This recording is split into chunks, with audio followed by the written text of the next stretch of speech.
Bueno, entonces, eh, ay Dios, es que qué problema con esto.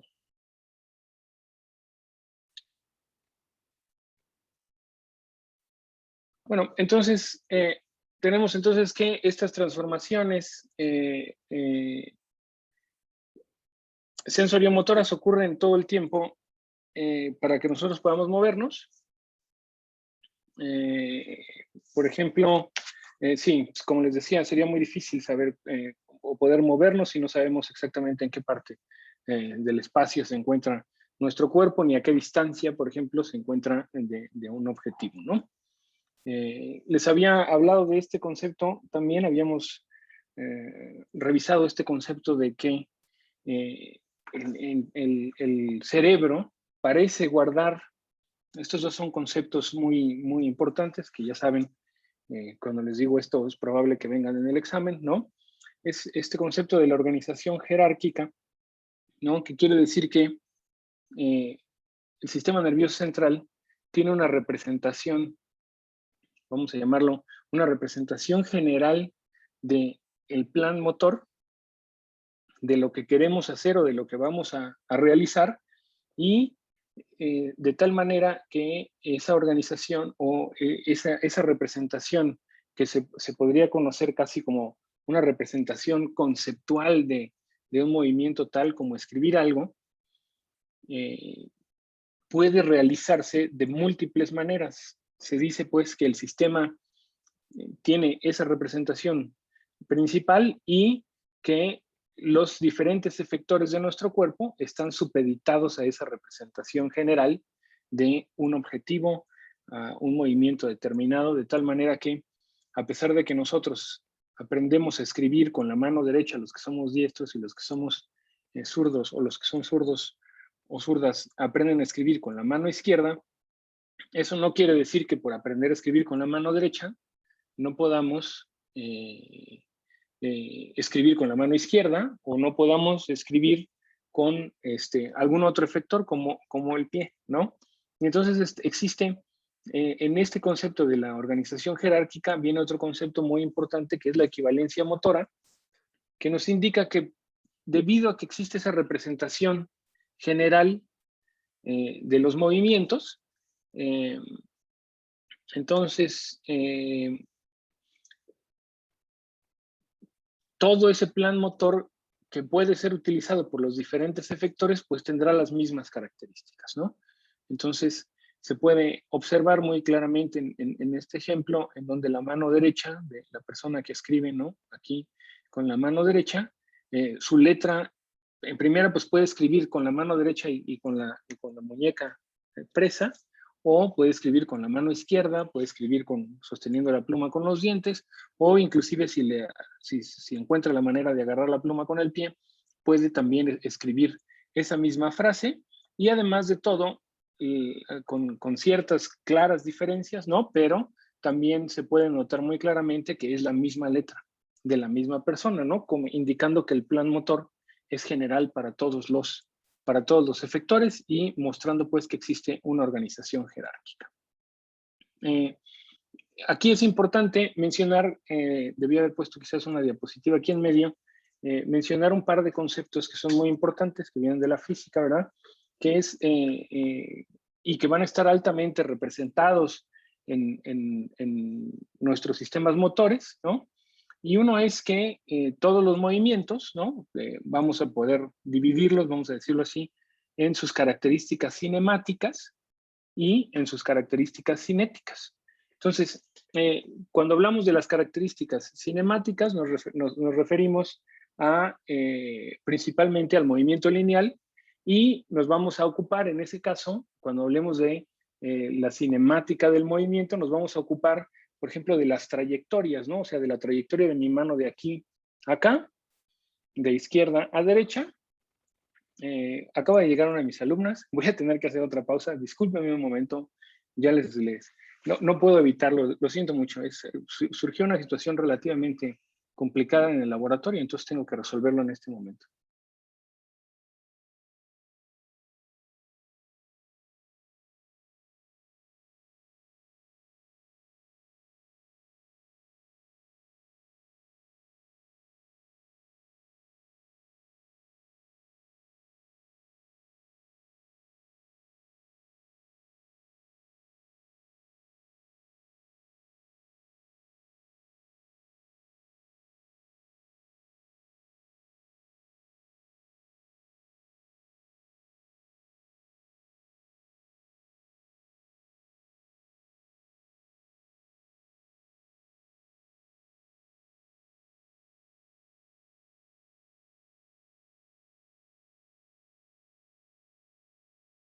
Bueno, ok.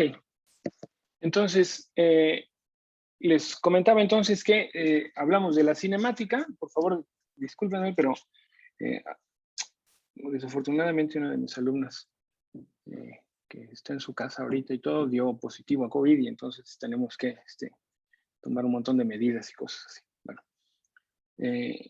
entonces, estamos hablando del concepto de cinemática y entonces la cinemática, todos nuestros movimientos van acompañados de características cinemáticas, que quiere decir, por ejemplo, que el movimiento de la mano derecha, por ejemplo, de nuestra mano de izquierda a derecha, ¿no?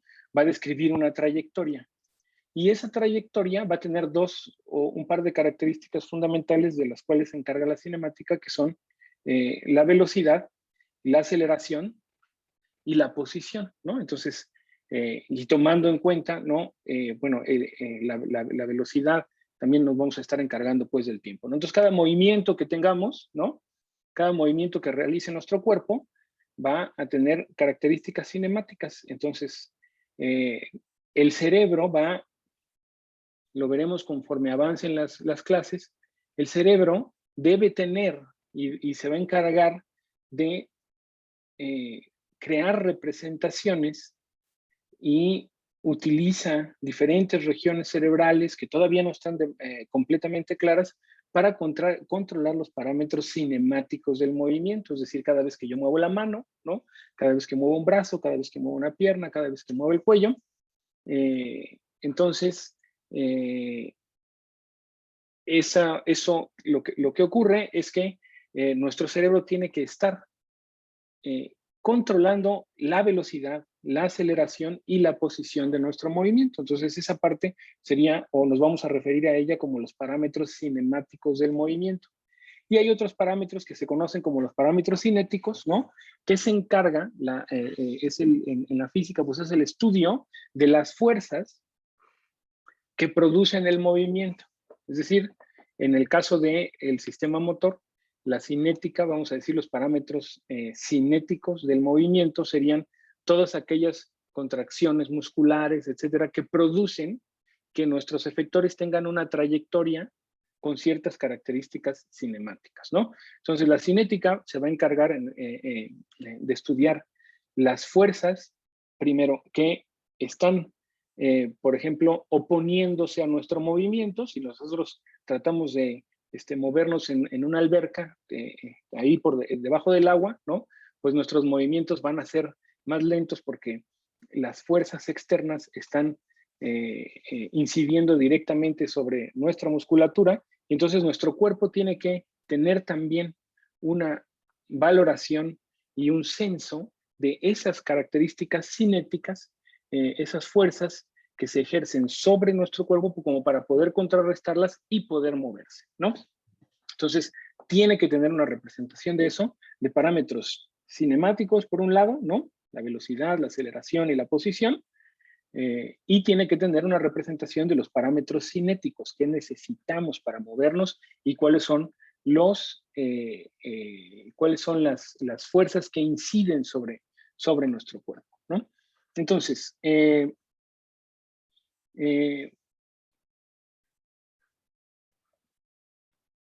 para poder movernos, entonces, nuestro cuerpo, aquí voy a utilizar este ejemplo, ¿no? En donde la persona tiene que mover, o su tarea es mover su mano, o el índice, vamos a decir, su dedo índice, tiene que moverlo desde un punto X, ¿no? Aquí lo ponen, normalmente lo van a ver así, ¿no? Las imágenes siempre de este tipo de estudios es la imagen sobre, ¿no? Una cámara sobre la cabeza de la persona, y tendría que mover, su tarea va a ser mover la punta de su dedo índice de este punto a donde está esto, ¿no?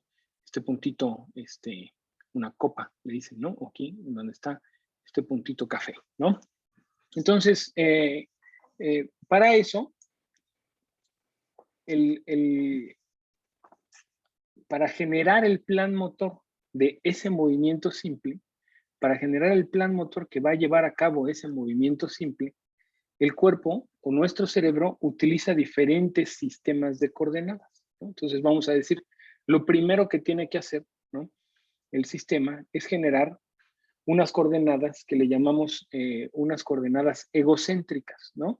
Y, por ejemplo, en este particular caso, ya vamos a ver adelante que no nada más se utiliza el sistema visual, pero en este ejemplo, esas coordenadas egocéntricas están principalmente dadas por el sistema visual y por el sistema propioceptivo.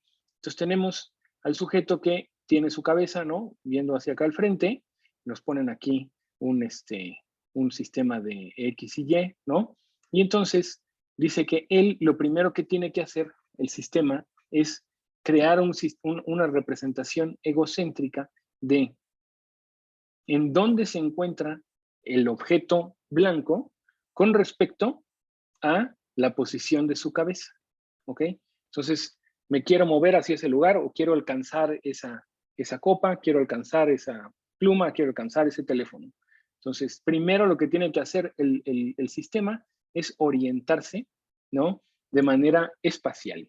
Y para eso va a utilizar este sistema de coordenadas egocéntricas en donde él mismo se pone, bueno, estoy aquí, ¿no? Y acá arriba es a donde tengo que llevar mi mano, ¿no? Y después de eso, entonces, ya que está organizado, ¿no? Entonces, es todo, digamos que, un planteamiento muy general de lo que podría ocurrir en un movimiento simple, ¿no? Después de esto, el sistema motor, nuestro cerebro, los sistemas motores van a generar el plan motor, ¿no?, para el movimiento de la mano, ¿no? Entonces, ¿cómo va a generar ese plan? Entonces, lo primero que tiene que hacer es eh, generar una representación de cuál sería, ¿no?, el camino desde la punta de su mano o desde su índice hacia el objetivo. Y esto, entonces, para generar ese plan motor, vamos a requerir dos aspectos fundamentales. Uno, que es lo que le conocemos, lo verán en los libros, como, en inglés lo verán como path, ¿no?, que quiere decir el camino. El camino puede ser simplemente una ruta, ¿no? ¿Qué quiere decir una ruta? Pues es una serie de pasos que van entre A, B, C, por ejemplo. En este caso sería nada más llevar la punta del dedo de este punto a este punto. Ese sería el camino, ¿no?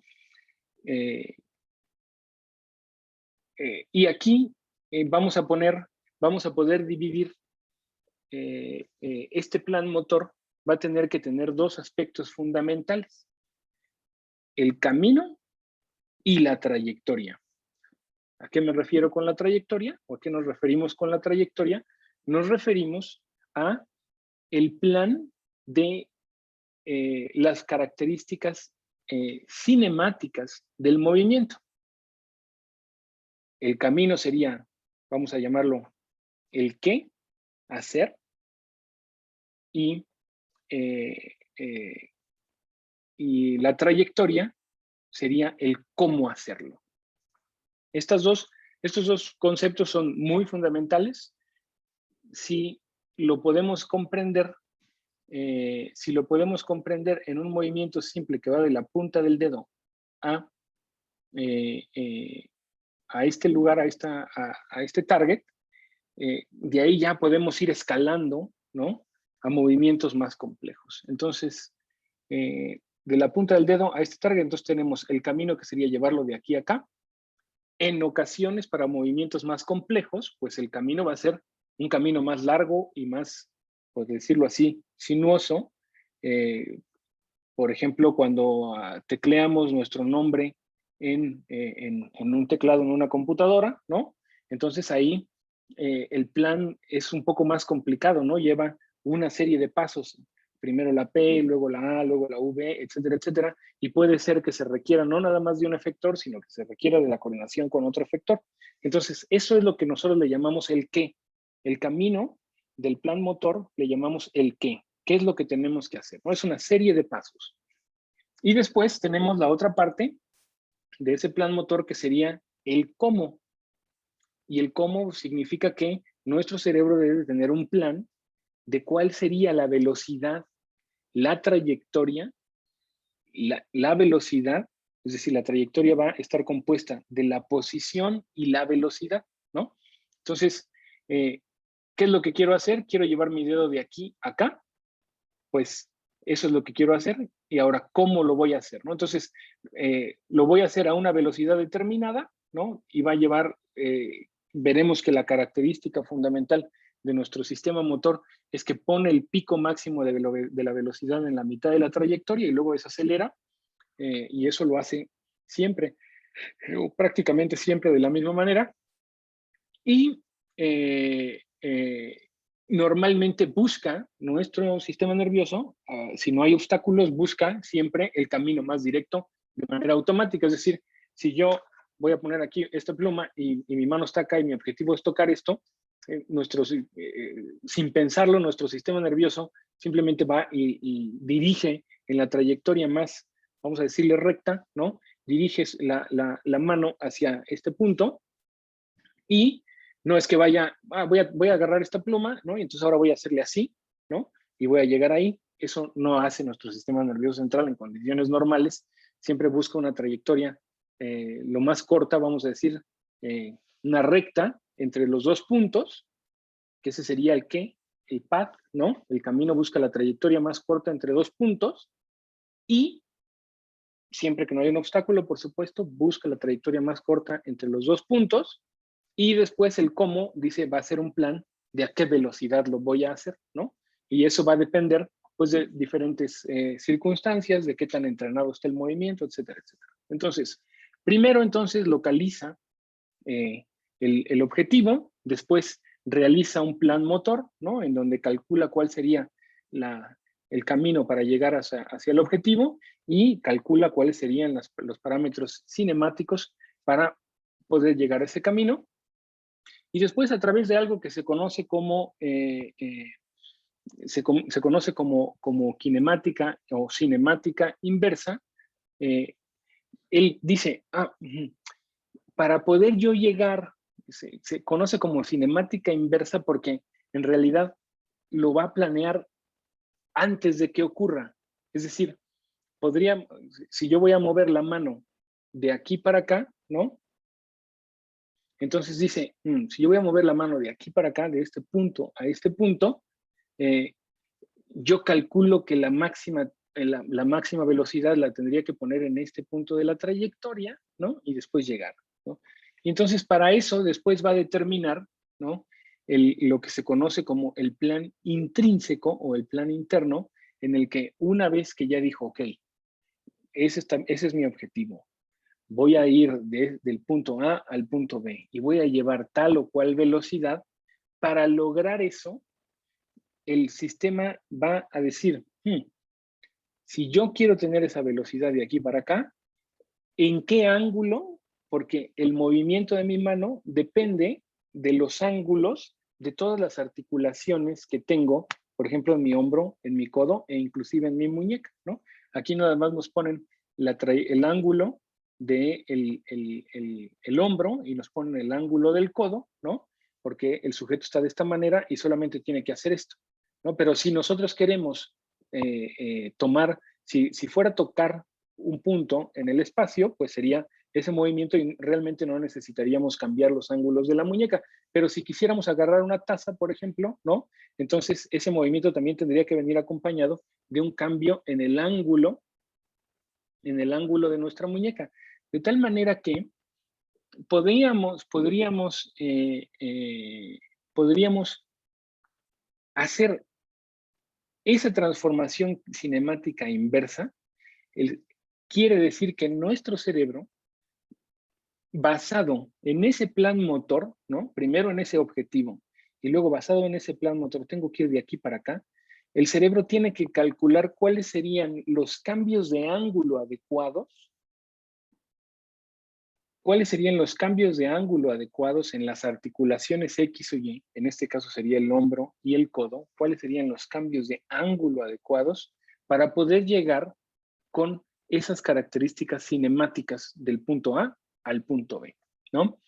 Y luego, después de eso, tiene que ya efectivamente realizar o ejecutar el movimiento, ¿no? Entonces, ¿qué es lo que tiene que, cuando realiza el proceso de cinemática o a través de este proceso de cinemática inversa, que es el cálculo de, de cómo van a estar los ángulos, etcétera?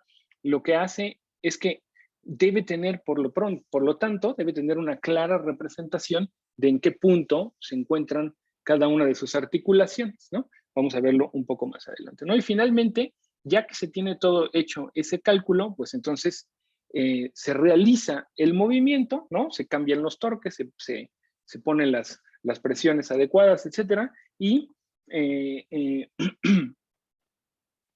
finalmente se lleva la mano de un punto a otro, ¿ok? Entonces, esto que tenemos aquí son vamos a decir, los 4 pasos fundamentales de cualquier movimiento. Ya desde este ejemplo sencillo, podemos ver que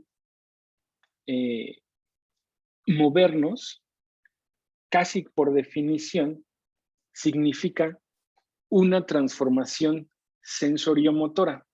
Es decir, estamos implicando primero a nuestro sistema de orientación egocéntrica, que implica si vamos a tocar algo en el exterior, etcétera, etcétera, implica saber exactamente en dónde está nuestro cuerpo, en dónde está nuestra cabeza, orientarnos de esa manera. Después, implica hacer un plan motor del efector que queremos utilizar.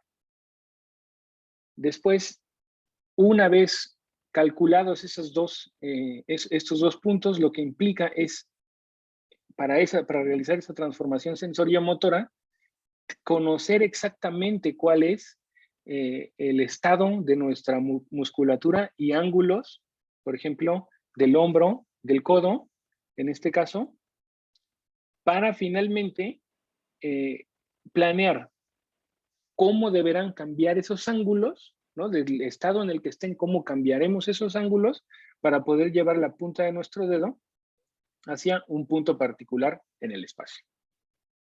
¿Dudas hasta aquí? Vamos a, ese silencio lo vamos a dejar como que no hay dudas. Muy bien. Entonces, muy bien. Lo que sigue, que debemos, una vez que tenemos este esquema general, ¿no? Entonces,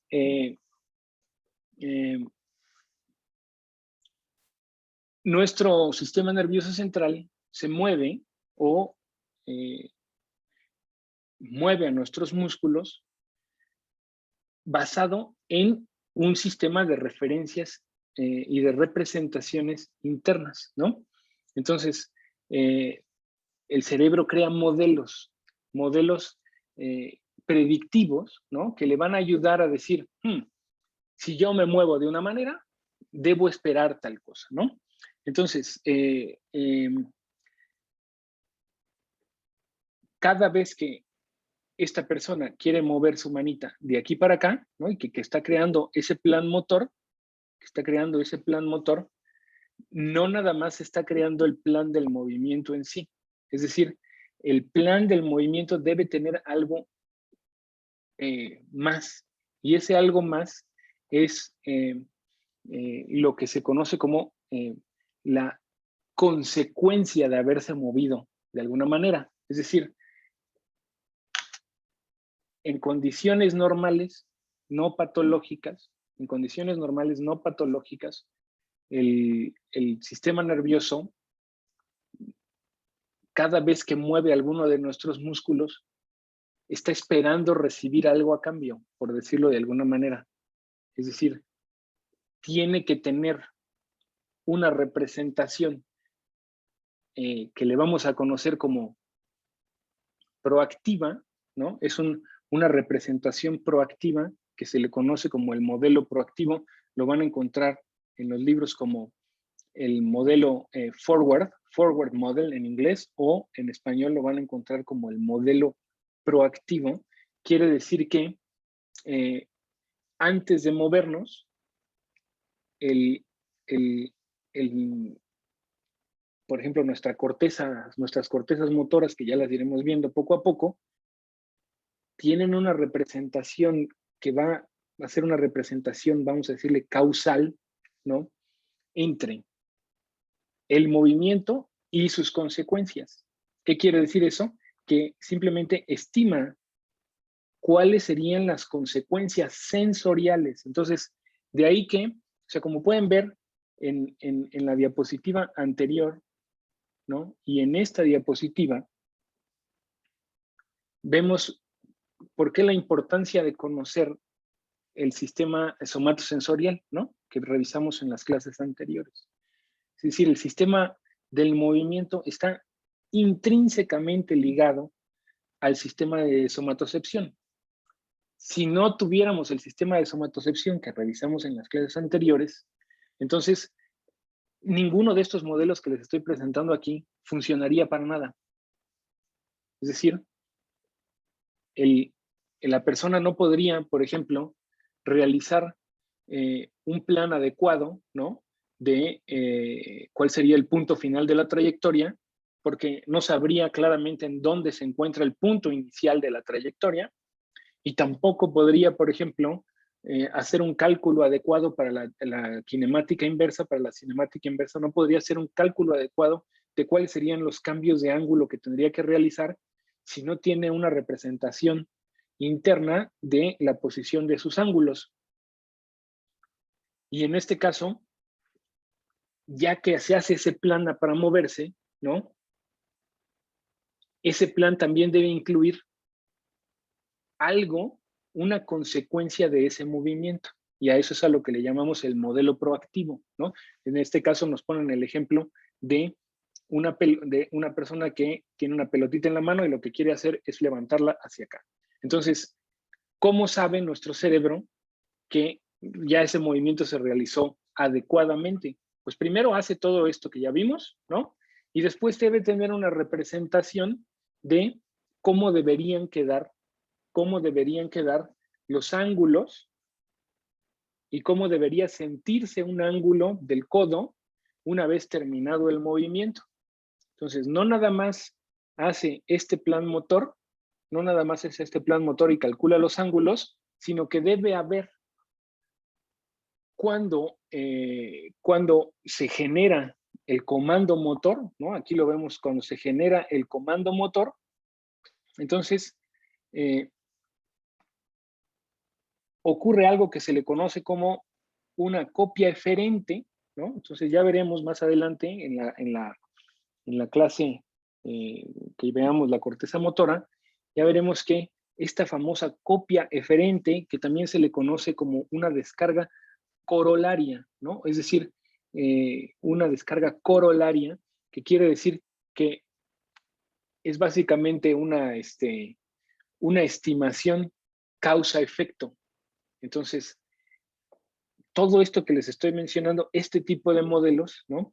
Han sido obtenidos fundamentalmente de observar la conducta de las personas y de los animales y encontrar los mecanismos neuronales que están detrás, ¿no? Que subyacen estos modelos. Eso es algo en lo que todavía se está trabajando arduamente, ¿no? Aquí, por ejemplo, en el laboratorio trabajamos mucho en eso también, porque se cree que los comandos motores que podrían venir, por ejemplo, de las cortezas motoras primarias, secundarias, ¿no? De la región que se encuentra anterior a la fisura central, ¿no? Esas cortezas motoras generan los comandos, ¿no? Que vamos a ver cómo viajan hacia la médula espinal, se mueve.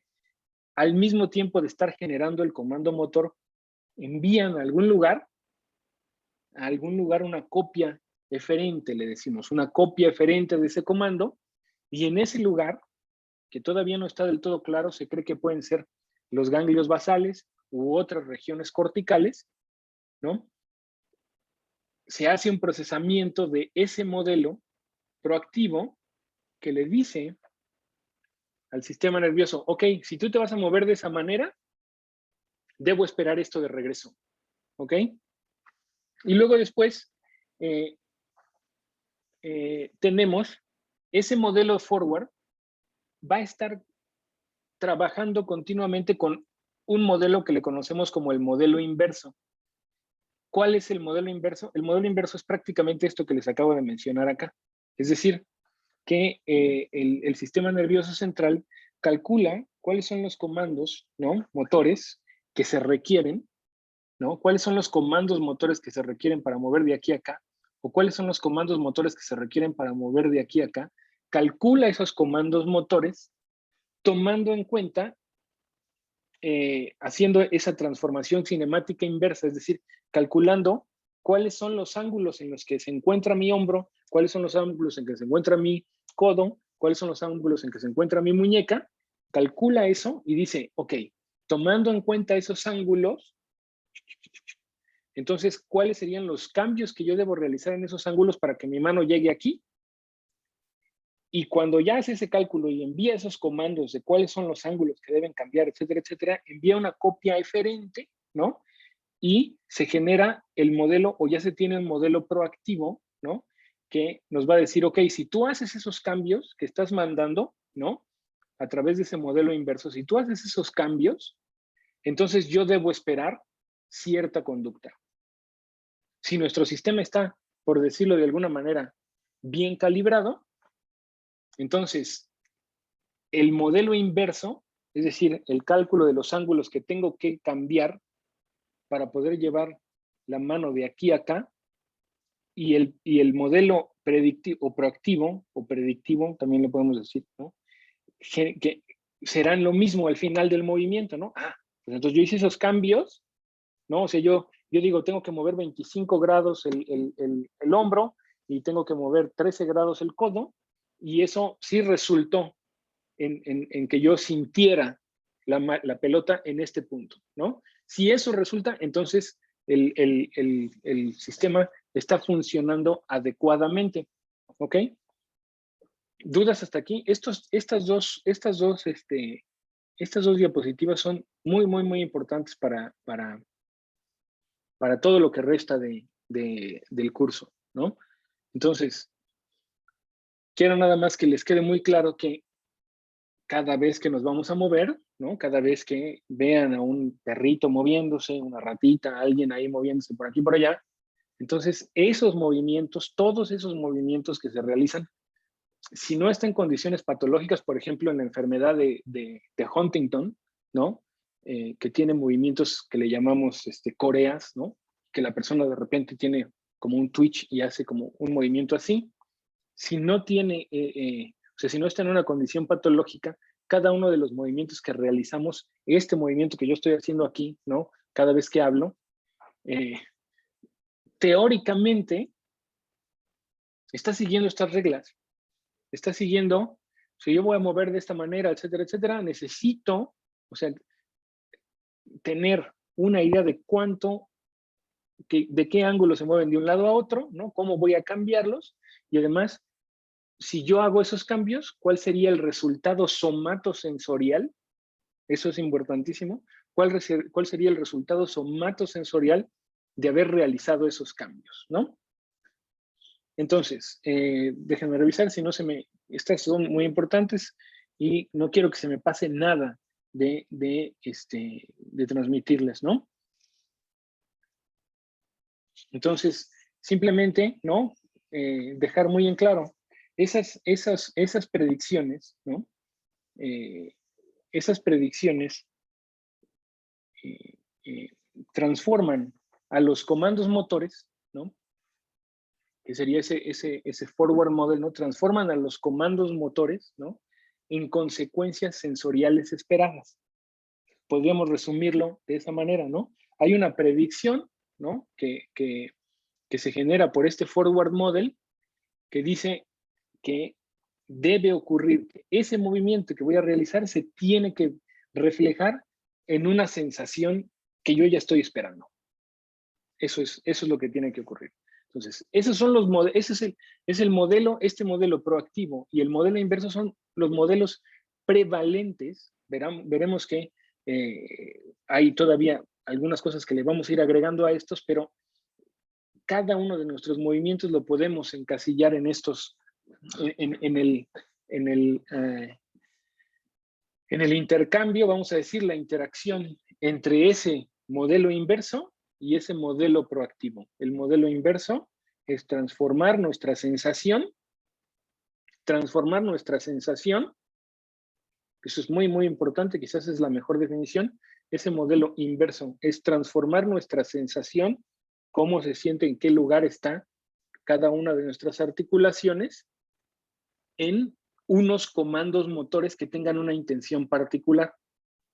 Y entonces se entran en interacción con el modelo proactivo. Entonces, transformar esa sensación en unos comandos motores para cambiar los ángulos en X o Y, con una fuerza X o Y, y eso interactuará con el modelo proactivo que dice, si tú haces esos cambios, debes esperar a cambio de eso, a cambio de hacer esos cambios motores, a cambio de ejecutar esos comandos motores, tú debes esperar esta sensación. Y así es. Entonces, eso confirma, pues, si lo ven de esa manera, nuestro movimiento es, también nuestros movimientos voluntarios son algo que es prácticamente una continuación del arco reflejo, ¿no? Entonces, es una continuación compleja. Le agregamos niveles de complejidad al arco reflejo, en donde el arco reflejo, como ya lo habíamos visto en las clases de sensación, ¿no? Entonces, nuestro uso muscular, ¿no? Es estimulado cuando se jala, ¿no? El tendón, porque le pegan un golpecito, se contrae, y eso genera, ¿no? una sensación que impacta directamente en la neurona motora, ¿no? Que vuelve a contraer el músculo. Pues lo mismo es para cualquier otro de nuestros movimientos, ¿no? Entonces, lo primero que hace el sistema de una manera un poco más compleja es que primero tiene que tener una representación sensorial de dónde están todas nuestras cosas, nuestro cuerpo, todos nuestros efectores. Basado en esa representación, realiza una transformación que le conocemos como cinemática inversa, ¿no? Es decir, va a calcular cómo se va a mover de aquí para allá con tal o cual velocidad y dirá, si yo muevo este ángulo así, este ángulo por aquí y este ángulo por allá, va a resultar ese movimiento. Ese se lo va a pasar al modelo de fit, eso lo va a transformar en un comando motor, y al mismo tiempo ese comando motor va a generar una copia eferente o una descarga corolaria, una copia eferente, ¿no? Que va a decir, si tú te mueves con esos comandos, yo debo esperar esto de vuelta, ¿no? Y al esperar esto de vuelta, entonces, si cuando ya se ejecuta el comando motor empata claramente con lo que yo estaba esperando, entonces ya tenemos un movimiento exitoso que puede ser reforzado, etcétera, etcétera. ¿Dudas hasta aquí?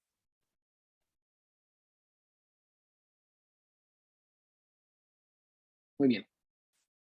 Camila Camacho. Una respuesta tenemos. Muy bien. Excelente. Entonces, en la siguiente diapositiva, ¿no? Nos encargamos de un aspecto fundamental de los movimientos, y eso es la variabilidad, ¿no? Olvídense, ahorita por un momento, olvidemos esto que dice ruido neuronal, ¿no? Pero tenemos algo que se conoce como la variabilidad del movimiento, es decir, cada vez que esta persona mueve la mano, ¿no? De aquí para acá, entonces no lo va a hacer siempre de la misma manera, ¿no? Entonces se refiere a qué tan igual, vamos a decirlo así, qué tan igual es un movimiento cada vez que se repite, ¿no? La variabilidad en los movimientos, pues, es un aspecto fundamental en nuestra vida, y además de todo, además de ser un aspecto fundamental, ¿por qué es un aspecto fundamental? Pues porque normalmente generamos procedimientos en los que cualquiera de nuestros movimientos, ¿no? Ya sea tocar la guitarra, escribir en la computadora, jugar tenis, ¿no? Cualquiera de nuestros movimientos, a través del aprendizaje, nuestro sistema parece estar, y eso lo veremos en la parte bien de aprendizaje motor, ¿no? Pero nuestro sistema motor parece tener como objetivo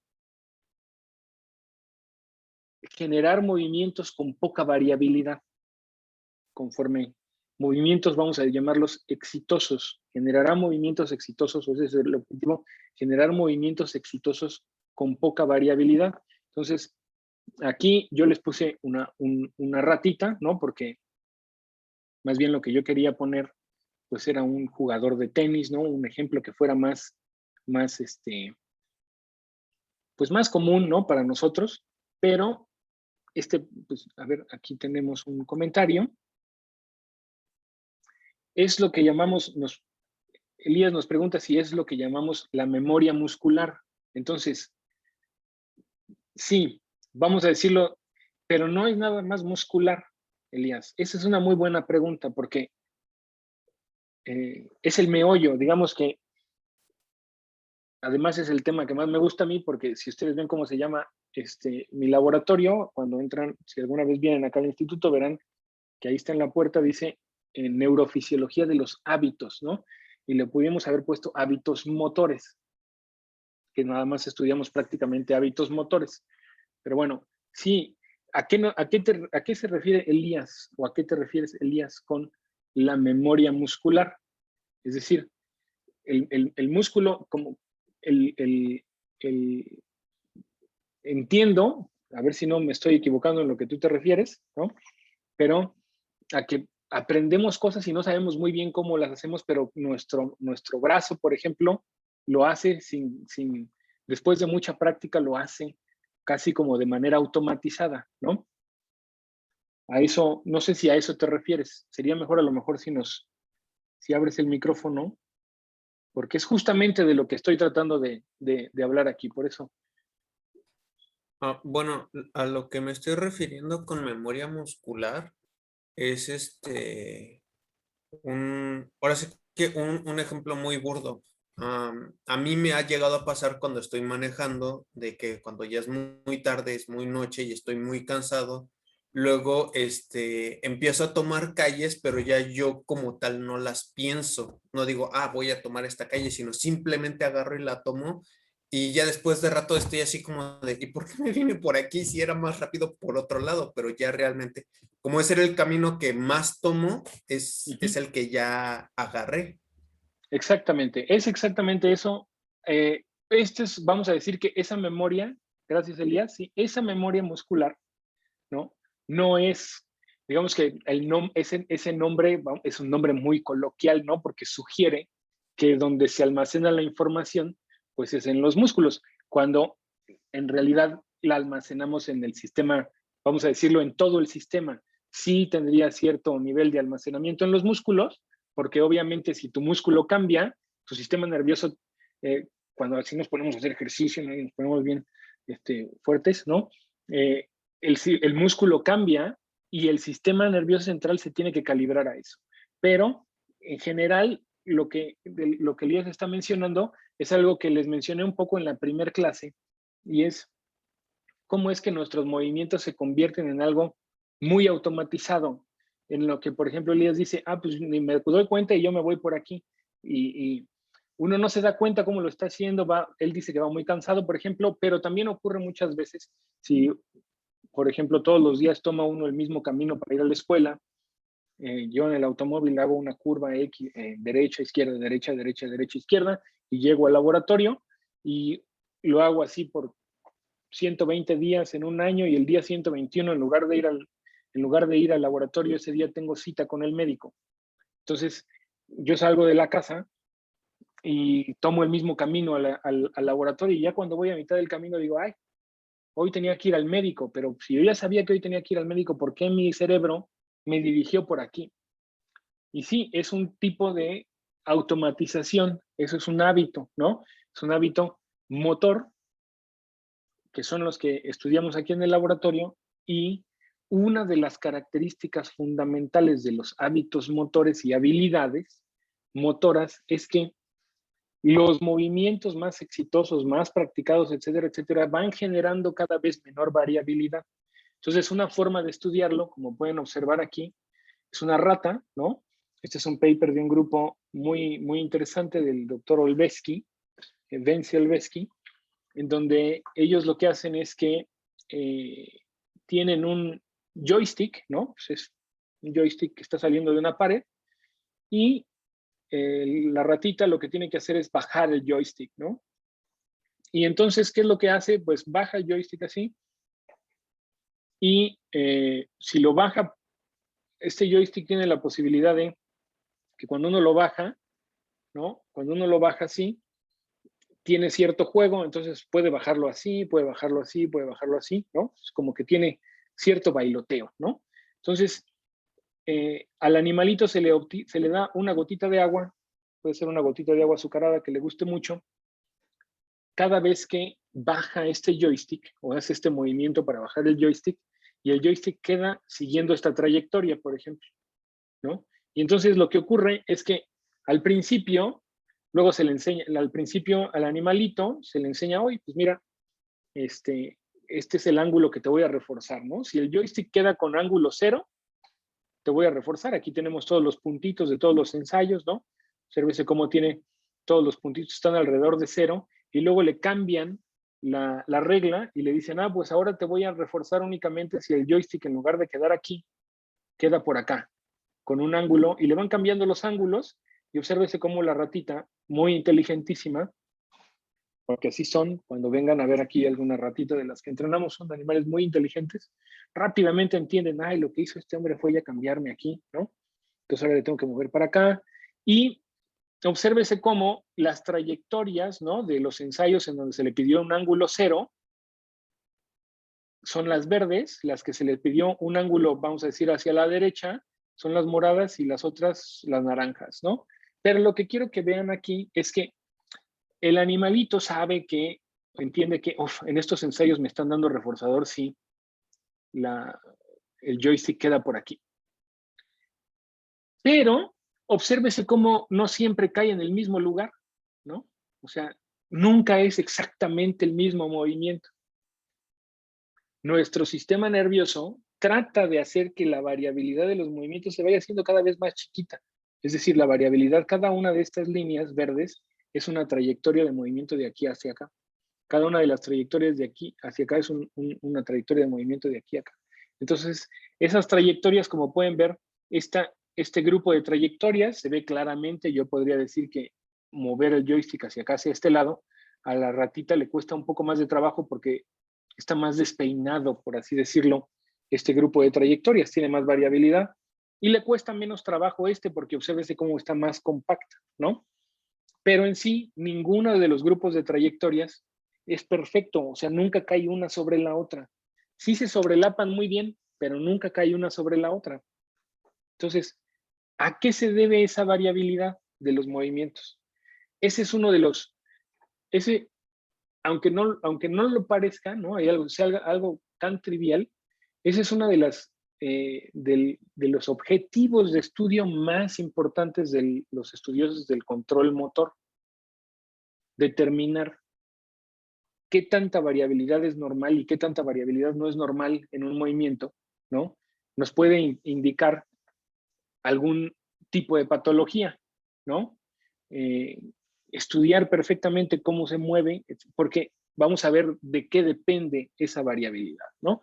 Aquí ya les puse yo, en los libros, siempre que se utiliza o se habla del concepto de esa variabilidad en el movimiento, se ponen ejemplos, pues, de deportistas, ¿no? Porque son lo que, eh, lo que todos nosotros, eh, prácticamente todo ser humano, le gusta algún tipo de deporte. Hay algunas personas las que no, muy respetable, pero prácticamente a todos nos gusta algún tipo de deporte. Y sabemos que los deportistas más exitosos, ¿no?, son muy buenos en lo que hacen porque de manera repetida hacen algo que casi nadie logra hacer muy bien, ¿no? Entonces, por ejemplo, esos beisbolistas, ¿no?, que la secuencia de movimientos de un lanzador, ¿no?, para que la pelota llegue a un punto determinado, ¿no?, con una velocidad determinada, pues, y si yo lo hago, ¿no?, voy a lanzar la pelota unas 4,000 veces y me va a salir bien una, pero a un beisbolista profesional, pues eso le sale cada pelota que avienta, ¿no?, directamente. Entonces su variabilidad en esa secuencia de movimientos es muy baja, ¿no?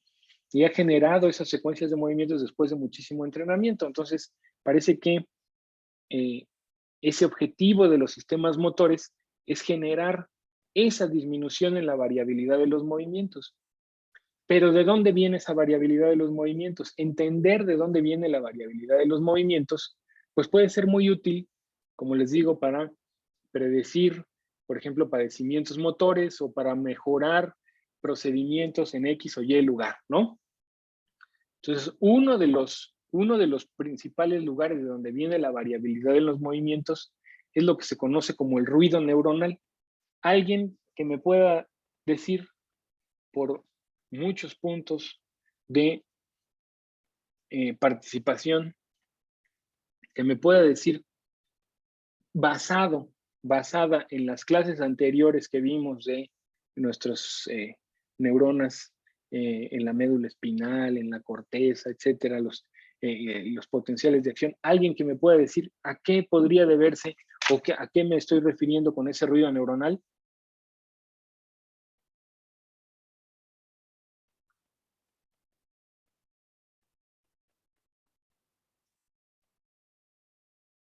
¿No? ¿Alguna ¿No valiente? es la actividad que hay en las neuronas?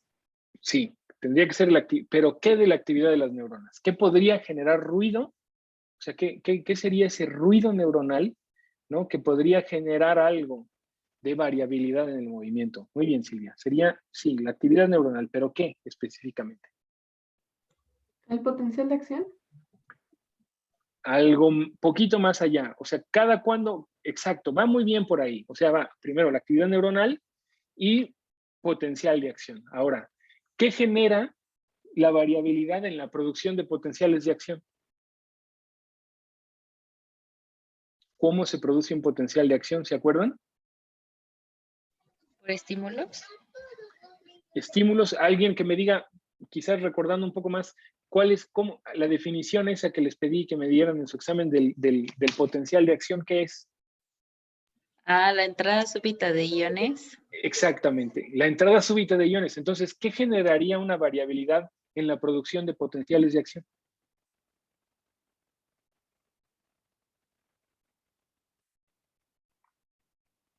¿Alguien? Casi que me lo acaba de decir Jomara, ¿no? O sea, casi, estamos casi ahí. El potencial de, a ver, aquí hay una respuesta en el chat. Los iones que entran, sí, excelente Camila, los iones que entran. Entonces, ¿qué iones podrían generar variabilidad? Alguien que me diga qué iones podrían generar variabilidad. Los de calcio. Los de calcio, ¿qué otros? Potasio, Potasio, ¿qué otros? Obvio. Los de sodio. Los de sodio, ¿qué otros? Unos últimos. cloro, Los de cloro. Entonces, si es la entrada de iones, o sea, si nos imaginamos que esta neurona va a disparar un potencial de acción, ¿no? Y en ese momento, y así lo reducimos a que esta mano se va a mover así si la neurona X, ¿no? Genera un potencial de acción. ¿Sí? ¡Pic! Se me mueve la mano, ¿no? Si lo reducimos a eso. Entonces, la variabilidad que haya en todos esos procesos iónicos de intercambio de iones a través de la membrana, en esa neurona va a generar variabilidad en el movimiento. Es decir, vamos a suponer que cada vez que se estimula esa neurona, ¿no? Se mueve el brazo. ¿Sí? Se estimula esa neurona, se mueve el brazo. Pero por azares o pesares del día, ¿no? En ese momento hay más iones de cloro dentro de la neurona. Entonces, se le estimula y no va a generar el movimiento porque está muy hiperpolarizado. Entonces, el ruido neuronal, ¿no? Se refiere todos esos procesos complejos que revisamos en todas esas clases, ¿no? En el examen que salieron muy bien, todos esos procesos van a estar generando ruido o van a estar generando variabilidad en, eh, en dos partes fundamentales. Entonces, la principal, vamos a decir que como concepto para la generación de variabilidad de movimiento, ¿no? Tenemos al ruido neuronal, pero si también nos acordamos de todas las clases anteriores, ¿no? O sea, para que nuestro sistema sensorial y motor funcione de la manera en que funciona, está constituido o está construido en cientos de miles de conexiones entre diferentes neuronas que pertenecen a diferentes estructuras, que pertenecen a diferentes linajes, etcétera, etcétera, etcétera. Entonces, la cantidad de ruido que se puede generar y por lo tanto la variabilidad de movimiento que se puede generar es muy alta, porque ese ruido neuronal, ¿no? Esa variabilidad en ese ruido neuronal podría estar afectando a potenciales procesos neuronales que se encuentran implicados en cada uno de estos puntos. Es decir, en el sistema visual, las neuronas del sistema visual pues están sujetas también a la variabilidad de la actividad neuronal de las cortezas visuales, por ejemplo. Y la conectividad entre las cortezas visuales y las cortezas motoras pues está sujeta a la variabilidad de los procesos neuronales, ¿no? Entonces, ese ruido neuronal puede interferir en esta parte, puede interferir en esa misma variabilidad en los sistemas que estarían haciendo ese planeamiento motor, ¿no? Vamos a decir que eso se tiene que planear en la corteza motora suplementaria, ¿no?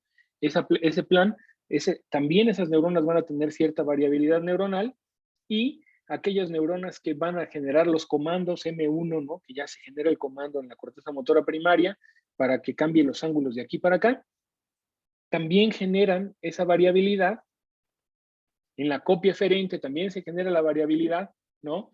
Y en esa copia eferente, que estaría enviando su información hacia otras regiones para poder hacer, entonces en cada uno de estos puntos, vamos a decir, cada uno de los puntos que hemos visto con respecto al control motor, pues están sustentados en la actividad de alguna región o de varias regiones neuronales trabajando en conjunto. Y entonces el ruido neuronal es muy probable que sea o es el que generaría la mayor cantidad de variabilidad en el movimiento, ¿no? De tal manera que casi que lo podemos decir así,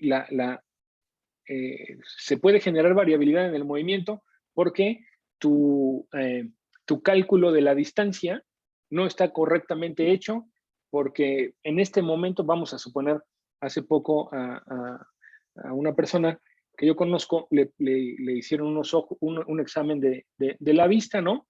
Y le pusieron unas gotitas que le dilataron la pupila de manera tremenda, y entonces ella estaba así que no podía ver bien porque entraba muchísima luz, ¿no?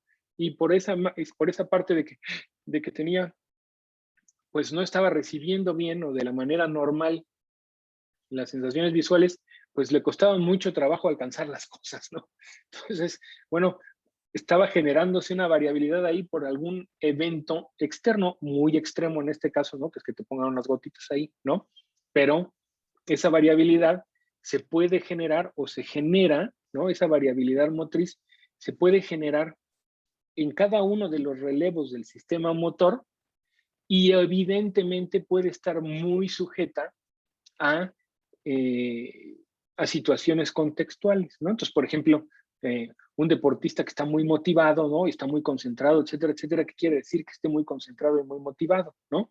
Pues quiere decir que alguno de sus sistemas, por ejemplo, los sistemas noradrenérgicos o serotonérgicos están más o menos activos y hacen que esas neuronas de los sistemas motores pues estén disparando mejor o peor, vamos a decirlo de alguna manera, ¿no?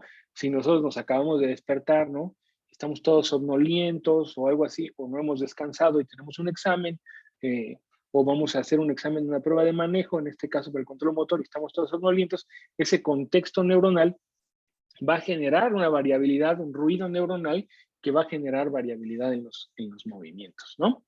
Entonces, esa variabilidad, entonces está el concepto, pues, de variabilidad del movimiento que se genera a través del ruido neuronal, es básicamente como confirmar el hecho de que cualquiera de nuestros movimientos, sin importar qué, ¿no?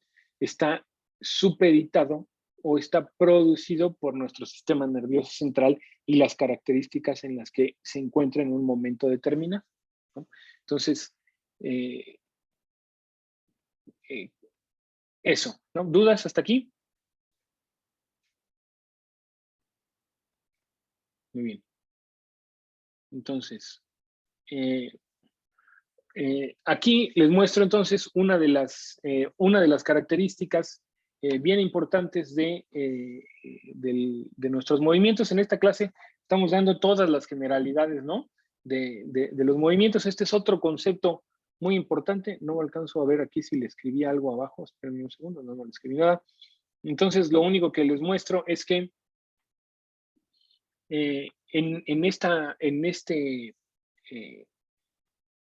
esa variabilidad en los movimientos, ¿no?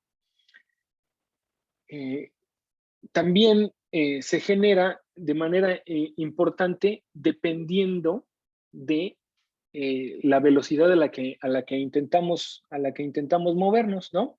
Entonces, esto es algo que se conoce como el compromiso de velocidad-precisión, ¿no? Entonces, quizás no les hablé de la precisión y la exactitud. Pero bueno, uno de los conceptos fundamentales en el control motor es que la precisión y la exactitud de nuestros movimientos, ¿no? La exactitud de nuestros movimientos, qué tan buenos somos, ¿no?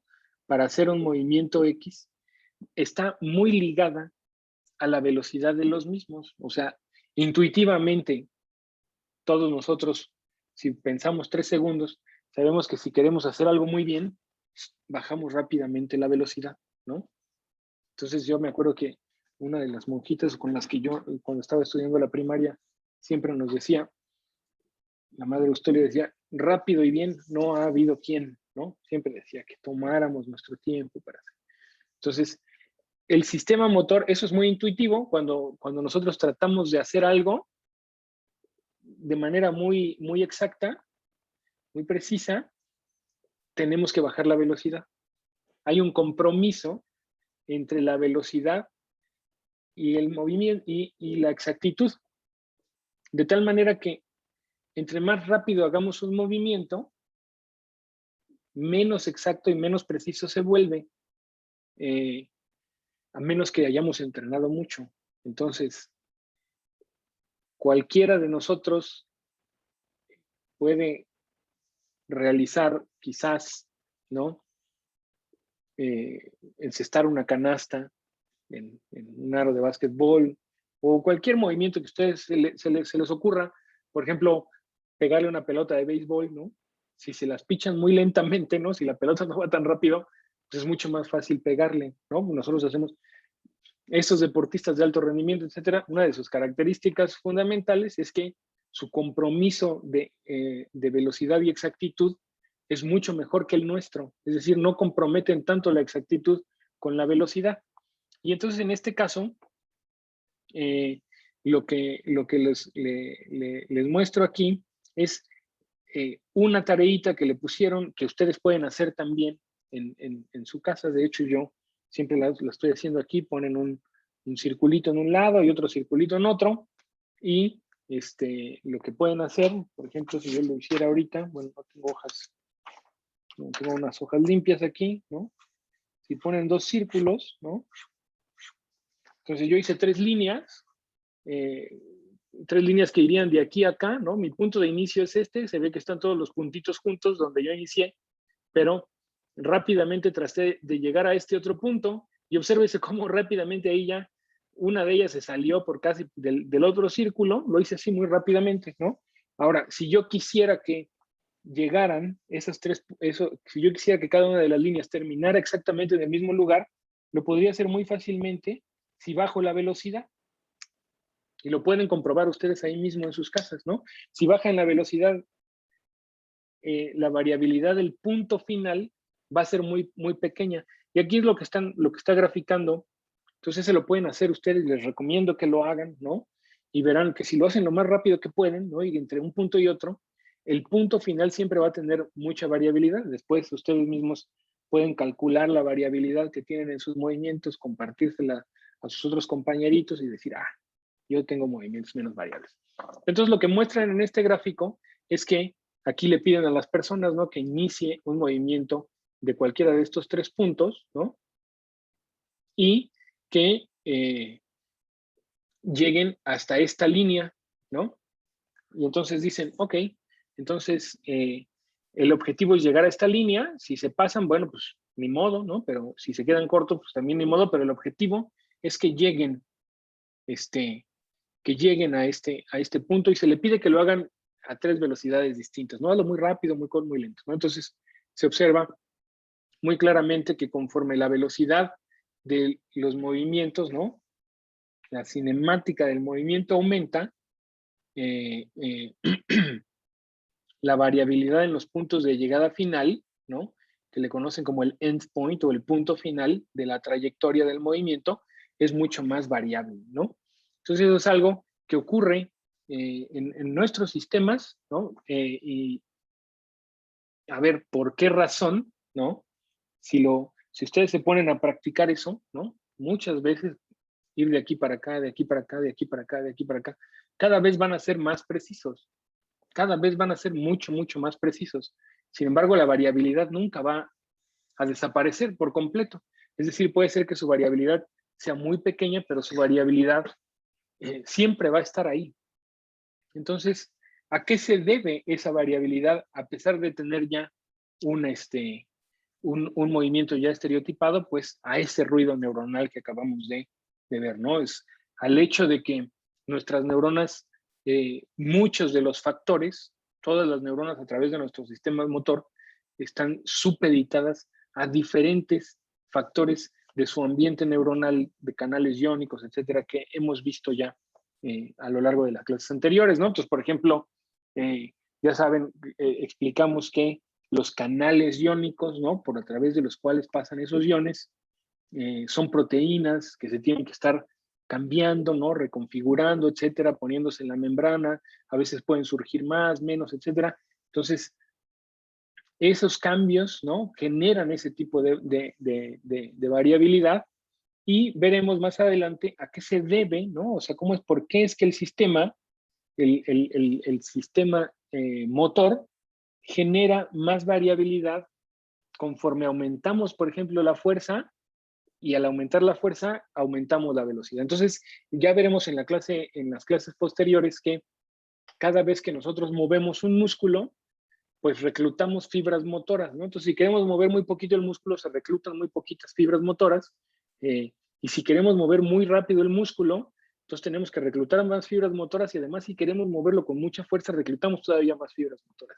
Y al reclutar más fibras motoras, pues eso aumenta la variabilidad que cada una de esas unidades motoras está dándole al sistema, de tal manera que inclusive se muestra en los ejemplos de la literatura que si hay si se pide a alguien que haga mucha fuerza, ¿no?, y reclute a muchas unidades motoras, el temblor que va a ocurrir, ¿no?, cuando casi que intuitivamente nosotros vemos una persona que está haciendo mucha fuerza porque hasta está temblando, ¿no? Entonces ya sabemos nosotros que cada vez que ponemos mucha fuerza en un músculo y llegamos al máximo, pues ya sí está temblando el músculo. ¿Por qué tiembla, no? Entonces veremos por qué tiembla. Tiembla porque el reclutamiento de más y más unidades motoras, que ya veremos que es una unidad motora en las siguientes clases, pues genera más variabilidad, ¿no? Y lo mismo aplica para aquí, en la velocidad. Bueno, entonces, el movimiento en sí, ¿no? Entonces, nuestros movimientos están organizados, ¿no? Como ya les había mencionado, ¿no? En esta diapositiva anterior, ¿no? Entonces, esta parte de nuestras coordenadas egocéntricas, ¿no? Donde está nuestro cuerpo, etcétera, etcétera. Entonces, cada vez que nosotros realizamos un movimiento, cada vez que se realiza o que nosotros vamos a, por ejemplo, en este caso siempre se ponen ejemplos muy, muy simples, ¿no? Como tocar algo, ¿no? Un punto en el espacio, pues nuestro sistema nervioso genera una serie de coordenadas, ¿no? Entonces, una serie de coordenadas que le podemos llamar nosotros de dos tipos, ¿no? Coordenadas egocéntricas que ya habíamos visto, ¿no? En un momento determinado, y una serie de coordenadas que le llamamos alocéntricas, que estarían, alocéntrico quiere decir que están afuera de nosotros, ¿no? O sea, que nosotros tenemos para generar coordenadas egocéntricas se refieren a nuestro propio organismo, ¿no? La referencia de nuestro organismo contra nosotros mismos. Es decir, si tomamos nuestra cabeza como el punto central, ¿no? Entonces, mis coordenadas egocéntricas de mi mano, ¿no? Estarán determinadas por una serie de ángulos, etcétera, etcétera, y mi mano estará a tantos de mi cabeza. Mientras que las alocéntricas son, por ejemplo, de los objetos, ¿no? En el ambiente. Entonces, dice, entonces, en este de las coordenadas alocéntricas podemos incluir a dos tipos, ¿no? Las coordenadas cartesianas, que sencillamente nos dicen, hay un objeto en el espacio que está ahí enfrente de mí, que está al lado derecho, que está al lado izquierdo, ¿no? Normalmente el cerebro crea ese sistema de coordenadas cartesianas a través de los sentidos con los que percibimos realmente el mundo exterior, ¿no? O sea, por ejemplo, podemos generar coordenadas cartesianas con el sentido de la vista o con el sentido del oído o inclusive con el sentido del olfato, ¿no? O sea, el estímulo está por allá, huele a tacos, ¿no?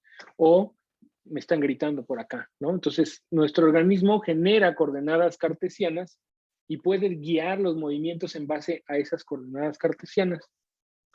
Luego tenemos coordenadas esféricas que nos dicen, esas coordenadas cartesianas, ¿no? Están principalmente, esas coordenadas cartesianas están principalmente ligadas, ¿no? A la posición de los objetos con respecto, digamos que al bulto de nuestro cuerpo. Entonces, normalmente lo encontrarán en los libros de texto como la cabeza, o sea, nuestra cabeza, evidentemente, pues podemos considerarla casi como la parte más central de nuestro cuerpo, y cuando nosotros orientamos algo en el espacio, ¿no? A pesar de que sí podemos decir, eso está aquí al lado de mi cadera, ¿no? Normalmente entendemos así, y lo verán representado ustedes, que esas coordenadas cartesianas, ¿no? Las ponen en referencia a la cabeza, pero bueno, pues puede ser a cualquier parte del cuerpo. Ahora, las coordenadas esféricas, ¿no? Se refieren a la serie de ángulos, ¿no? Que debe tener, o que en los que está nuestro bracito, ¿no? Con respecto, por ejemplo, en este caso lo ponen con respecto al hombro, ¿no? Las coordenadas esféricas lo ponen con respecto al hombro de en dónde se encuentra el objeto que queremos manipular o el punto al cual queremos llevar alguno de nuestros efectores, ¿no? Entonces, estas serían unas coordenadas visuales, después estas serían el ángulo, por ejemplo, del hombro, ¿no? Y después ya tenemos las coordenadas egocéntricas, ¿no? Que nos van a decir, ok, cuáles serían, ¿no? El ángulo que yo debo tener, etcétera, en un brazo, en otro, como para poder alcanzar ese objeto. Entonces, estos sets de coordenadas que normalmente nosotros no estamos pensando, a lo mejor es la primera vez, de hecho, que lo escuchan, pero nosotros no estamos pensando todo el tiempo cuando ejecutamos algún movimiento, no estamos pensando, aquí mis coordenadas. Simplemente orientamos nuestra vista, orientamos nuestro cuerpo y alcanzamos las cosas, ¿no? Entonces, es muy difícil separar, ¿no? Es muy difícil separar este tipo de sistemas de coordenadas y poder ver, a ver si son un mismo sistema, porque podría ser pues, todo el sistema, pues me muevo así, ¿no?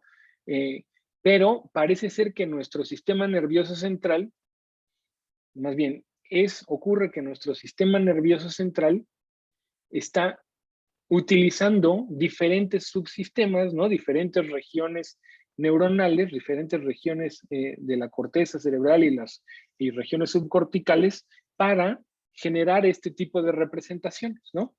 Entonces, uno de los ejemplos más claros, aquí les estoy poniendo, este es un ejemplo de la literatura clásico, ¿no? Que de hecho, si ustedes observan, ¿quién es? Camila, me parece que tú tienes acceso a la carpeta compartida, ¿verdad?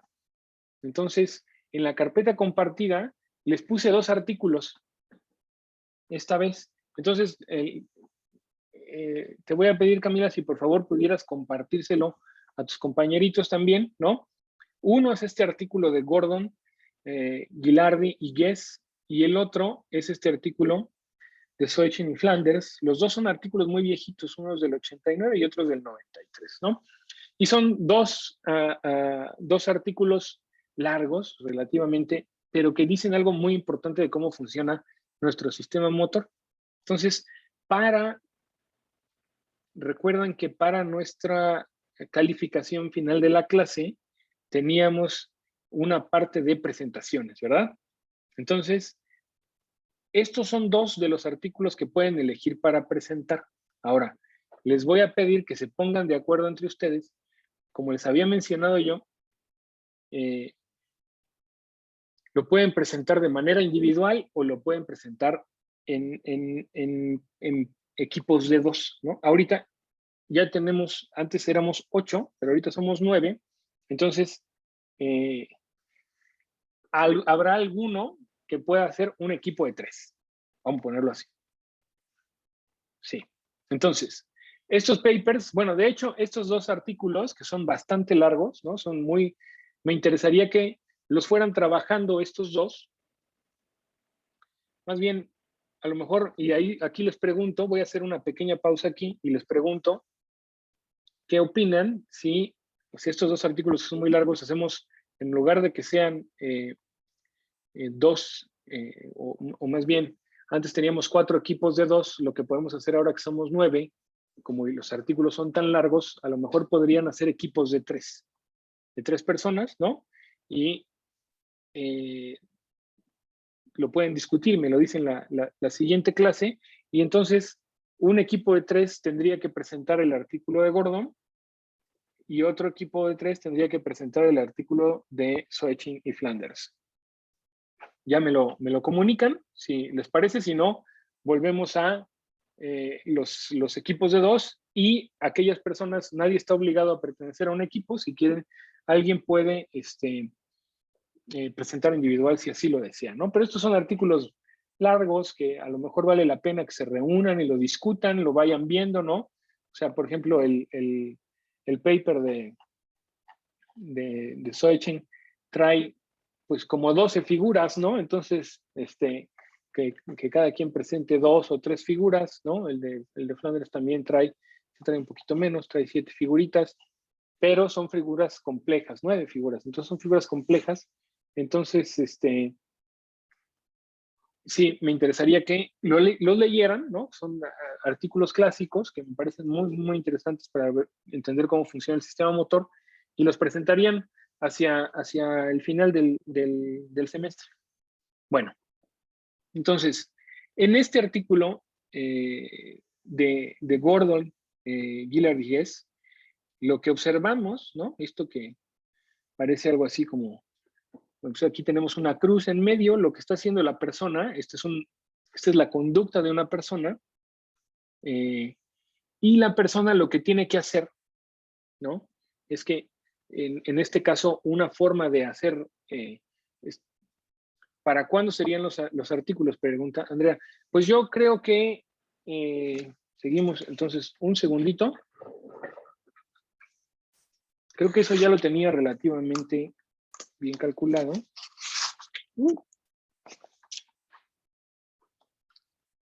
O sea, yo creo que los artículos los pondríamos para las últimas 2 clases del semestre. Eso es lo que yo pienso. Es decir, me interesaría que tuviéramos los artículos para las últimas 2 o 3 clases del semestre, que serían por ahí de junio, en los primeros días de junio, ya sea del 2 o el 4, o el 9 o el 11. A ver, perdón, déjenme revisar aquí de una vez el calendario para que ya tengamos eso claro.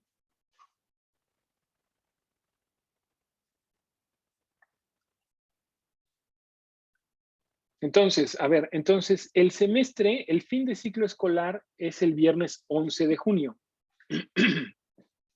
Entonces yo creo que ese viernes 11 de junio sería el último examen parcial y entonces muy probablemente las presentaciones podrían ser entre el 2, 4 y 9, ¿ok? De junio. ¿Ok? Muy bien. Tomo eso como... Muy bien. Bueno, entonces...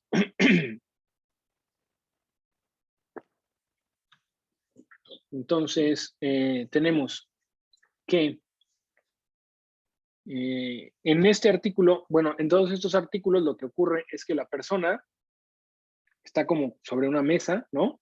Y el brazo de la persona está así, y se le pide que haga movimientos, se le pide que ponga la mano en el centro.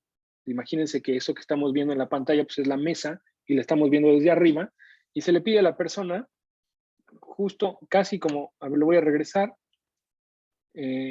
como aquí, ¿no? Imagínense que la cruz estuviera aquí, ¿no? En la punta de su dedo, la persona está así, justo como la estamos viendo por aquí arriba. La crucecita estaría, la punta de su dedo estaría en la crucecita, y se le pide, pues, que haga movimientos rápidos de alcance hacia diferentes puntos, ¿no?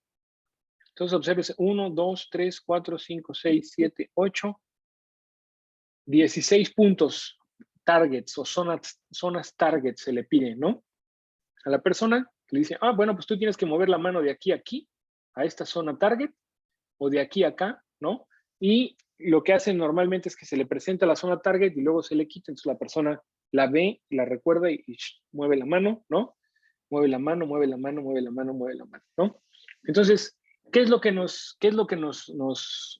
que están graficando? Cada uno de los puntos que se ve ahí, cada uno de los puntos que se ve es dónde terminó un movimiento único, ¿no? Entonces el movimiento fue de aquí para acá, terminó aquí, aquí, aquí, aquí, aquí, aquí, ¿no? Entonces estos de aquí para acá, todos estos movimientos. Luego, para este target, entonces obsérvese cómo esta es una persona que está viendo perfectamente, ¿no? Está viendo perfectamente y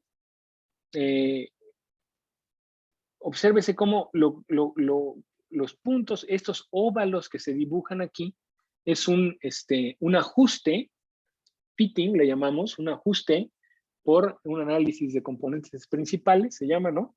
Se traza una línea aquí, se traza una línea más o menos por acá. Entonces, ustedes imagínense, pues si yo trazara una línea recta que pasara por en medio de este ajuste, de estos 9 de puntos, una línea recta así, y luego hago lo mismo y una línea que pase por acá, ¿no? Entonces puedo crear un óvalo de esta manera, ¿no? Y entonces hace lo mismo de esta manera, se crea un óvalo, y entonces esto nos dice más o menos, nos habla de que los errores hacia dónde se mueven, ¿no? Entonces nos dice algo muy importante, nos dice que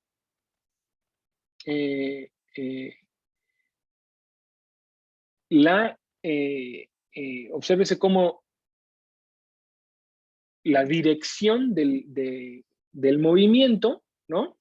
Estaría dada, la dirección hacia donde la persona dirige su movimiento, estaría dada por el eje más largo del óvalo, ¿no? O sea, este eje más largo del óvalo nos estaría diciendo en qué dirección está apuntando el sujeto el movimiento, ¿no? Y pues ya nos indica muy claramente, ¿no? Que para movimientos más cortos, aquí hay, en este mismo ejemplo, por eso me interesa mucho que lo revisen, ya se están englobando varias de las características del sistema motor. Entonces, por ejemplo, podemos observar que la variabilidad o si ustedes calculan el tamaño de estos óvalos, se ven a simple vista más grandes y más gorditos, ¿no? Se ven más grandes y más gorditos que los óvalos más cercanos al punto del medio. ¿Qué quiere decir que se vean más gorditos y más delgados? Pues que tienen menor variabilidad. Entonces esto ya nos dice que la amplitud del movimiento en sí, ¿no? Ya aumenta la variabilidad del movimiento, ¿ok? O sea, ya cuando hacemos movimientos más amplios, la variabilidad va a ser más grande, ¿no? Y entonces esto nos está diciendo, oh, bueno, aquí la persona que tiene su sistema de coordenadas, ¿no? Ya está. Entonces dice, pues aquí yo no podría decir muy claramente, ¿no? Si el target, que sería el sistema, yo le pido a la persona, pues si fuera un monito, ¿no? También los monitos lo hacen. Que mueve la manita de aquí para acá, ¿no? Entonces ese sistema de coordenadas alocéntricas cartesianas, ¿no? En combinación con la de los ángulos, ¿no? No podríamos decir mucho como para separar a uno de otro sistema. Podemos ver que la variabilidad, ¿no? Hacia todas las direcciones, ¿no? En todas las direcciones, obsérvese cómo la variabilidad en todas las direcciones para los movimientos largos es relativamente similar, ¿no? Obsérvese cómo siempre es más larga. Si la persona va en esta dirección, aquí se genera un poquito menos de variabilidad que para las otras, por ejemplo, ¿no? Como que no genera tanta variabilidad cuando hace este movimiento y genera un poco más de variabilidad hacia ¿no? Pero en general, pues todas las direcciones, la persona las puede seguir muy bien, ¿no? Obsérvese cómo relativamente sus puntos sí quedan en la zona target, ¿no? Y esas variabilidades, esa mayoría de los puntitos, muy claramente se observa como si nosotros nos pusiéramos a contar los puntitos, ¿no? Nos ponemos a contar los puntitos que cayeron dentro de los círculos rojos, podríamos decir, cuando tiene que hacer movimientos más cortos, más puntitos quedan dentro de la zona target que cuando tiene que hacer movimientos más largos, ¿no? Pero la dirección se mantiene relativamente estable, ¿no? Y la variabilidad en la amplitud del movimiento se mantiene relativamente estable para todas las direcciones. Eso es algo que quiero que nos quede relativamente claro. Es decir, para todas las direcciones, esta dirección, esta dirección, esta dirección, esta dirección, para todas las direcciones, el tamaño, ¿no? Si lo ven así, el tamaño de la variabilidad, de ese tamaño del óvalo, es relativamente similar, ¿ok?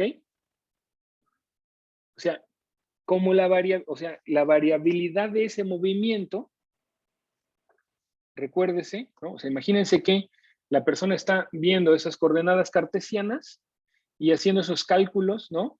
Que ya vimos, ¿no? Todo esto de aquí, está haciendo todos esos cálculos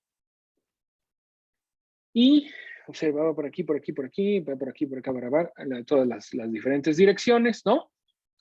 Y la variabilidad de sus movimientos es similar en todas las direcciones. No se ve una variabilidad muy diferente en cada una de las direcciones. Sí cambia la variabilidad, como se observa acá, cuando aumentamos la amplitud, pero si comparamos esta variabilidad de esta dirección con esta variabilidad de esta variabilidad, son muy similares. Eso quiere decir que en esta tarea en particular, no podemos desenganchar experimentalmente las coordenadas cartesianas, ¿no?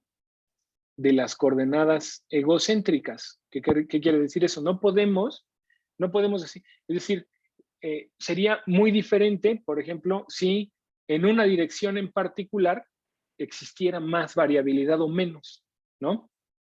Entonces ahí nos diría, o sea, si en una dirección hubiera más variabilidad, entonces nos dice, entonces ahí algo se está desenganchando entre la coordenada cartesiana, para dónde apuntar, y mi movimiento. Un poquito se ve en esta dirección, ¿no? O sea, en esta dirección, a diferencia de todas estas otras, parece que aquí hay un poquito menos de variabilidad. Pero de acuerdo a lo que verán ustedes en el artículo cuando lo presenten, esto no parece ser significativo. Y eso es porque ahí la persona está utilizando, poniendo juntos el mapa de coordenadas cartesianas, viendo, tiene la capacidad de ver a dónde va a dirigirse un movimiento. Mientras que en el siguiente experimento, eso ocurre, eso sí se puede desenganchar. Es decir, las coordenadas cartesianas y las coordenadas de los ángulos sí se pueden desenganchar. Entonces, ¿qué es lo que está ocurriendo en este ejemplo? Lo que se le está pidiendo a la persona, a diferencia de este experimento, en donde la persona puede ver perfectamente, le aparece el target, ¿no? Y luego se lo quitan, pero la persona puede ver en dónde quedó el target y va y lo busca, ¿no? Ahora, en el otro experimento, en este experimento, lo que están haciendo es un experimento muy similar a este. Se le dice a la persona, tienes que poner tu mano en este punto en el espacio. Le enseñan el punto en el espacio. Y luego le apagan la luz a la persona y ya no puede ver. Y ahora la persona dice, ok, voy a poner ahí, en ese punto. Su tarea es que le dicen, tienes que poner tu mano en este punto. Entonces la persona dice, ok, apagan la luz y la persona dirige su mano ahí. Y entonces, ¿qué estamos graficando aquí? Aquí lo que está graficando esta persona, o estos investigadores, es en centímetros con respecto al hombro, están graficando en el eje de las X, con respecto al hombro, a qué distancia se encontraba el target real. Es decir, yo pongo mi hombro aquí y aquí está el target. Entonces, ¿a qué distancia está mi hombro de este target? ¿No? Está a 60 centímetros. ¿Ok? 60 centímetros, vamos a suponer. Y ahora apagan la luz, me quitan el target y yo tengo que llevar mi dedo ahí y lo pongo ahí, ¿no? Entonces, aquí como ven ustedes, ya lo puse por otro lado, se salió de la cámara inclusive, ¿no? Entonces, el target estaba aquí, pero mi dedo cayó acá. Entonces, ¿a qué distancia cayó mi dedo del hombro, ¿no? En lugar de caer a 60 centímetros, cayó a 80. O puede ser que haya caído antes, puede ser que haya caído a 40. Entonces, si la persona estuviera viendo con sus ojos y nosotros calculáramos de nuevo en el eje de las X la distancia entre mi hombro y el target real, 60 centímetros, y la distancia entre mi dedo, si yo estoy viendo el target y el target, mi dedo y el hombro serían 60 centímetros también. Sería perfecto. Muevo el target a 80 centímetros, lo sigo y mi dedo queda exactamente donde está el target, entonces también estaría mi dedo a 80 centímetros. Y eso daría una relación lineal, completamente lineal. O sea, de donde quedó mi dedo a donde estaba realmente el target, una relación lineal, ¿ok? Si el target estuvo a 80 y mi dedo estuvo a 80, si el target estuvo a 60 y mi dedo estuvo a 60, el puntito quedaría aquí arriba. Si el target estuvo a 80 y mi dedo quedó en 80, el puntito quedaría aquí arriba. Y si el target estuvo a 30 y mi dedo quedó en 30, el puntito quedaría aquí. Entonces, si graficamos todos los ensayos y mi movimiento es exactamente bueno a donde queda el punto del target, entonces los puntitos se deberían colocar de forma sobre esta pendiente, sobre esta línea, y esa sería una relación lineal, algo como lo que se ve aquí en el gráfico de en medio.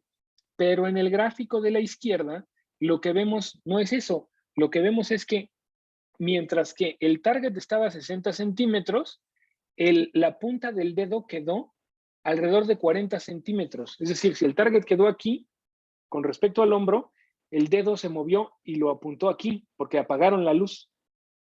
Entonces, cuando apagaron la luz, la persona dice, pues el target está ahí. No, pero no llegaste, te faltaron 20 o 30 centímetros. Entonces, ese, como pueden observar, los movimientos tienden a ser, ¿no? O sea, tienden, cuando tenemos movimientos de 40, aquí más o menos iba siguiendo, pero conforme el target se va alejando más, ¿no? 60 centímetros, ya la persona ya no pone el dedo en 60 centímetros, lo pone antes, ¿ok? Entonces eso quiere decir que efectivamente la guía visual es muy importante para que la persona pueda llevar el dedo a donde lo tiene que llevar. Pero lo que es extremadamente interesante es que si ustedes calculan los ángulos, ¿ok? Aquí dicen esto, azimut y elevación, pues es en un plano de coordenadas esféricas, ¿no? O sea, ese azimut y esa orientación y esa elevación sería, perdón, voy a regresar, ¿no? Serían estas coordenadas, ¿no? O sea, serían estas coordenaditas que tenemos de las joints, las articulaciones, serían las coordenadas de qué tan angulado está mi mano, ¿no? Para obtener eso. Entonces, lo que está demostrando este artículo es que las coordenadas que se requieren de los ángulos del brazo, ¿no? La coordenada de los ángulos del brazo, en este caso nos están poniendo el del dedo, ¿verdad? Pero estarían siendo combinadas las del hombro y las del codo, ¿no? Para, con respecto a las coordenadas que se requieren del target real, esas sí quedaron bien. Es decir, la persona o las personas pudieron, o sea, se les puso el target y ellas hicieron el cálculo y el mapa propioceptivo estuvo bien. Es decir, le tengo que apuntar ahí. Apuntaron al buen lugar en cuanto a la dirección que debía tomar. Pero lo que no pudieron hacer fue generar la amplitud adecuada del movimiento. Entonces, este experimento, cuando le ponen el target visual a la persona y luego apagan las luces y ya no puede ver el target, desengancha los dos mapas dentro del sistema nervioso central. El mapa que le dice a la persona en dónde está el objetivo, ¿no? El mapa que le dice, bueno, para llegar a ese objetivo tú tienes que angular de X o Y manera tus articulaciones, y nos muestra claramente que este mapa está siendo utilizado, el mapa de coordenadas cartesianas, está siendo muy útil para generar esa amplitud de alcance del movimiento, mientras que el mapa interoceptivo no requiere de información visual, ¿no? Y está simplemente calculando los ángulos que va a requerir la persona para tocar un punto en el espacio. A mí me parece estos dos, ¿no? Me parecen dos experimentos muy bonitos porque son experimentos muy simples, sencillísimos, que simples, sencillos, que dicen, pues simplemente apágale la luz a la persona y mídele los ángulos de las articulaciones, etcétera, y vas a ver en dónde queda, ¿no? Entonces, pues mira, si yo mido dónde quedó el dedo de la persona, pues el ángulo de sus articulaciones sí era el correcto. Lo que no era el correcto era el largo del movimiento. Entonces el largo, esa amplitud de ese movimiento depende mucho de ese mapa cartesiano, que depende mucho de la información visual, mientras que de la orientación interoceptiva no depende de la información visual, depende de nuestra propiocepción, ¿no? Y ese no se ve afectado por la falta de luz, ¿no? ¿Dudas hasta aquí? Aquí lo vamos a dejar. Yo tengo una duda, profe. Sí.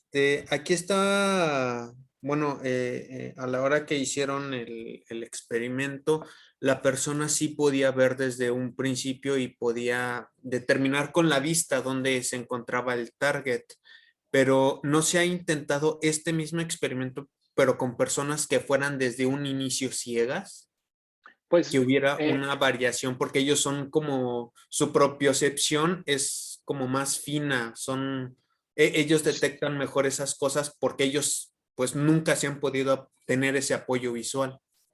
entonces, sí, entonces la cuestión es, no sé si hayan tratado este experimento en sí. Ahora, lo que muestra el experimento, Elías, muy bien por la pregunta, lo que muestra el experimento, ya habíamos escuchado en algún momento algo así, habíamos discutido algo así, es que el mapa, ¿no?, de coordenadas el mapa de coordenadas cartesianas, ¿no? En el caso de las personas que ven, pues está muy ligado a la parte visual, ¿verdad?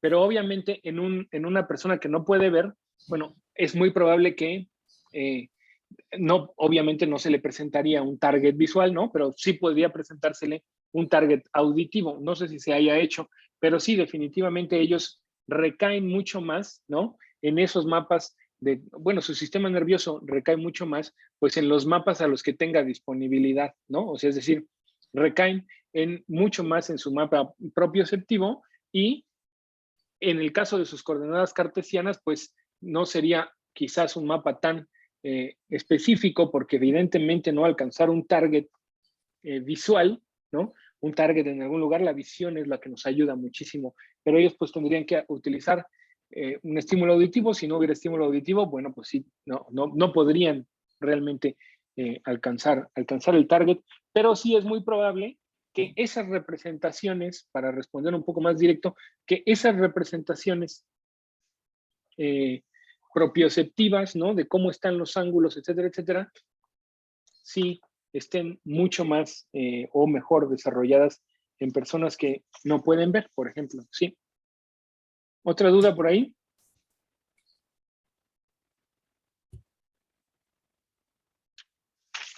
¿No? Bueno, entonces voy a pedirte, Elías, por favor, si los demás se podían desconectar, nos veríamos el viernes y me avisan el viernes que deciden. Esos 2 artículos están ahí y entonces en algún momento les pondría un tercer artículo si deciden que son equipos de 3. Me avisan, por favor, el viernes, se ponen de acuerdo. Y Elías, por favor, si te puedes quedar conmigo un ratito para verlo, unas cuestiones de tu examen, por favor. Sí. Y los demás, por favor, se desconectan. Ok. Hasta Muchas gracias, profe. Hasta luego. profe. Hasta luego.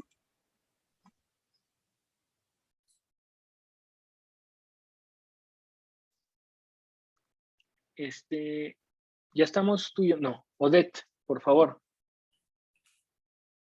No se desconecta, Odette. A lo mejor no anda por ahí. A ver, voy a dejar de